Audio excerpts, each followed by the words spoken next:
Now, APL, to tell the true story of Easter, Yeah. you have to start a few days before Easter. Oh, okay. This is the evening of the Last Supper when Jesus, Joseph, Mary, the 12 disciples, and we found, in more recent times, Leonardo da Vinci, all gathered around to have dinner. And they had wine and cheese, Gouda, apparently. And they discussed the goings-on in the ministry and the next few days. And this is when Jesus really dropped a bomb on his apostles. He said, listen, in a few days, I'm going to be killed. And Judas is going to betray me. And he pointed at Judas, and Judas was like, no, I'm not. And Jesus was like, yeah, you are. I'm the Son of God. Shut up. And Judas was like, I'm sorry then. And Jesus was like, it's okay, I forgive you. I always forgive everybody.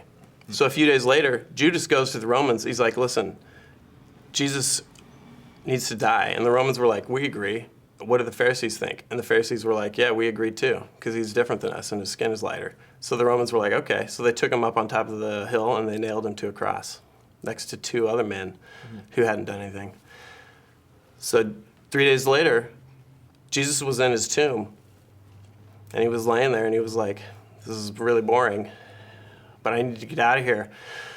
But everyone's going to see me because I'm Jesus, and people always go to people's death places, like Paul McCartney when he died, and people visited his star on Hollywood Boulevard, and they were burning flowers and they were burning candles and putting flowers. So Jesus was like, I need a disguise to get out of here.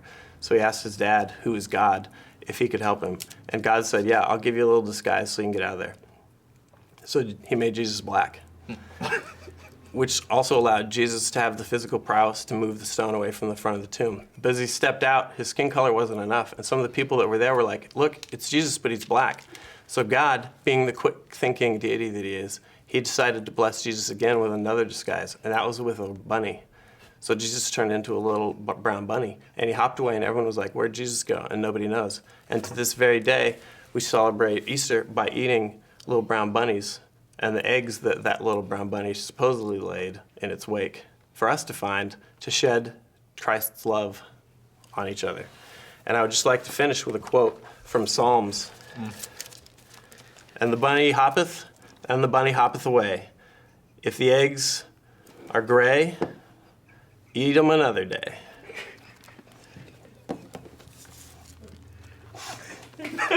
In the name of Brown Bunny, amen.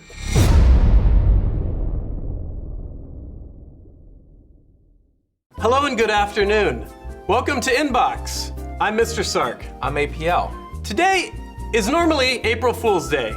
However, both of us here at Team Respawn felt that Christ's Day, Easter, outweighed the need for prankeries and shenaniganry. So today on Inbox, we are celebrating Christ's Day, Easter.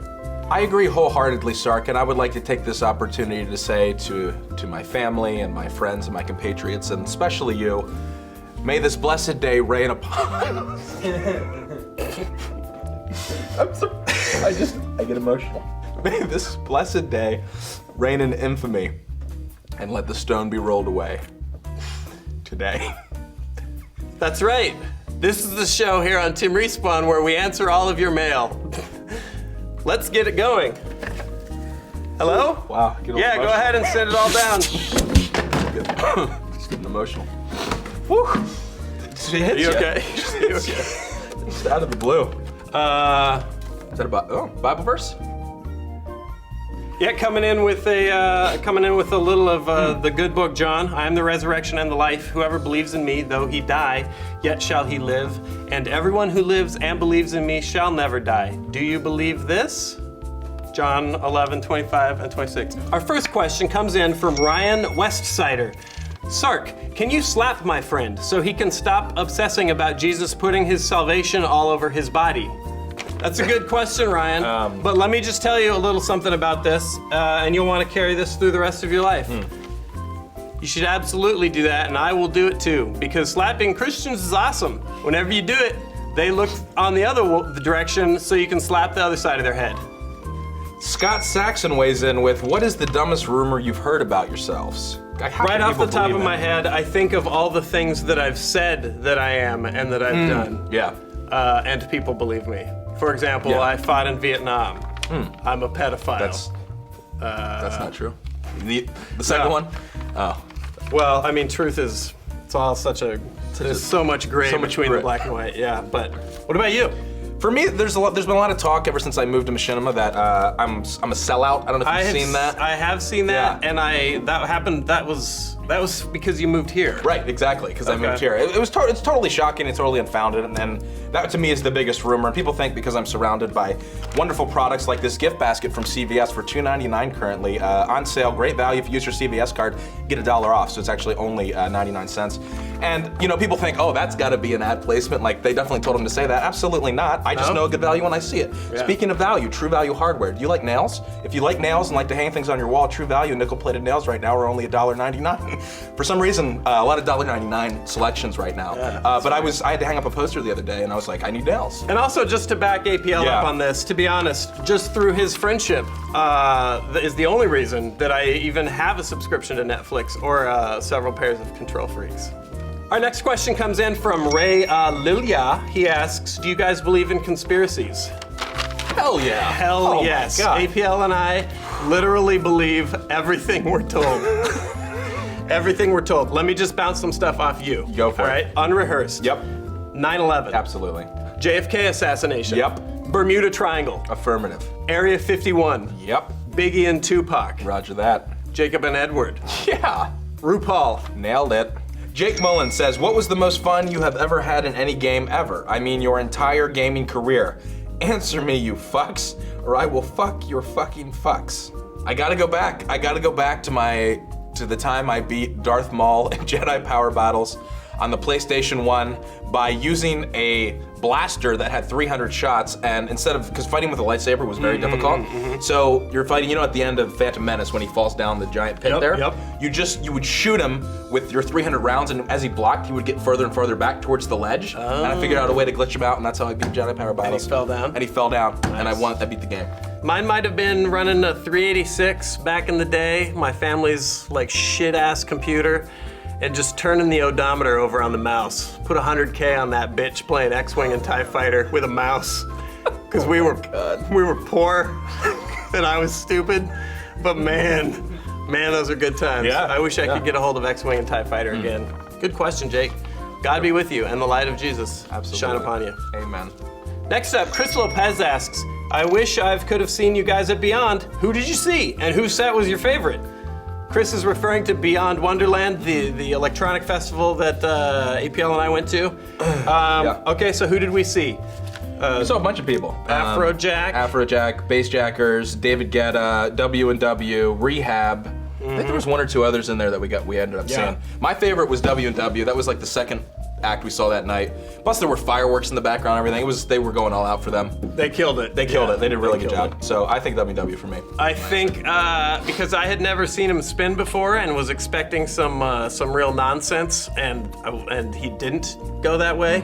Guetta. Yeah, his set was really He good threw too. a mean party, Yeah. David Guetta, on the did. main stage. And about halfway through, and maybe you would expect this from him, Yeah. but about halfway through, he dropped Harlem Shake. Yeah, people, Lost even their if it's shit. played out, man, Exactly. seeing that many people lose their shit was entertaining, so I was Yeah. totally down. David Guetta. This is the part of the show that we call Rapid Fire, where we answer your questions as fast as you can, and with the grace of the Holy Trinity shining, there's 3 God flashlights down on us, and with the power of He who walks behind the rows, hopefully we're gonna get through this thing as quickly as we always do.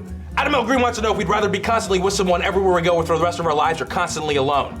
Adam, it doesn't matter what the answer to that question is because Jesus is always with you. The part of the beach where the footprints were on their own, that's the part where you were holding him. Dylan Abernathy paints a really mean picture with 2 chairs. One has a cake on it and one has a penis. We have to eat one of the things and sit on one of the things. Which do we choose? Very easy. You definitely eat the cake and you sit on the dick, but not sit on the dick in the way that, the dick's up your ass. You sit on it sideways so you snap that motherfucker. So there's no So, penetration and no. the sitting on of the dick. I see you found your way around that. That's right. I'm gonna say that the sacrament of the Sabbath can be anything. It doesn't have to be bread as long as it's blessed by a man of God, even if you're eating a dick. Look it up. Mikey Brandon wants to know whether we'd like to swim in a pool full of Courtney Love's period blood, sorry Lord, or Ron Jeremy's jizz. We have to take one full lap and we can't bathe for 24 hours. So sorry. Because if you're in the, I don't think the jizz, I think the jizz would be too thick. Could you even swim through that? I know. It would smell all brainy. Oh. At least it wouldn't. No, It wouldn't be chunky though. I do the period blood. Yep, that's what I do. I do the period blood too. Thanks for the question, Mikey. You Are Noobish weighs in with, would you rather always have first dibs or get the last laugh? Last laugh every time. What would your last laugh sound like? Our next question comes in from he wants to know whether or not we'd rather have unlimited chocolate that won't make us fat and no mother, or no chocolate and our mom is super fat and she's dying of unlimited heart disease. Chocolate and no mom. Nice try, motherfucker. Steon Story weighs in with, if you were in the Vietnam War, would you rather be a chopper gunner or a guy on the ground with a flamethrower? Chopper gunner. Although I've got to say there's something that just can't be replaced about being one of those poor sons of bitches down there with 2 tanks of kerosene strapped to your back, liquid fire pouring all over the VC, the man in the dark pajamas, formidable opponent indeed. Popping out of one of his spider holes soaked with rice patty. Ain't no human in this world harder to ignite with your flame tosser than one that's been seeping himself neck deep in a rice patty, wearing one of those little triangular hats like you're supposed to keep the rain off or something. You've been neck deep in muddy, maggoty, malaria-ridden water. You poor sumbitch, send you straight to hell with my hellfire. Fight fire with fire, look both ways before you cross the street. Don't you take any wooden nickels, you little VC lunatic. Next question comes in from Jacob Montez, who says, are you going to see the Easter egg of the first mission? It's at the beginning after halfway through the mission.